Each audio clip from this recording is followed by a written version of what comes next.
ইয়াকুমুল হাসাদা ফাইন্নাল হাসাদা ইয়াকুলুল হাসানাতি কামা তাকুলুন নারুল হাতাব।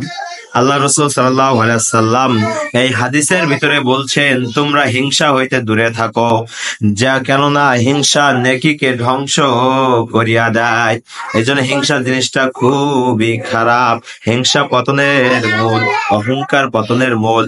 এরপর বলতেছে নেকিকে ধ্বংস করে দেয়, যেমন আগুন শুকনা কাঠকে ধ্বংস করে দেয়। যখন একটা শুকনা কাঠে আগুন লাগে, তাহলে কি ওই কাঠটা কি আর শুকনা থাকে? ওই কাঠটা কি আর সেরকম আগের মতো থাকে? যেমন সেটা পড়ে ছাই হয়ে যায় কয়লার মতো, কয়লা তছনছ হয়ে যায়। সেরকম ভাবে তোমরা কি করো? হিংসা থেকে দূরে দূরে থাকো। আল্লাহ আপনি আমাদের সবাইকে এই হিংসা মুক্ত জীবন গড়ার তৌফিক দান করুন। আমিন।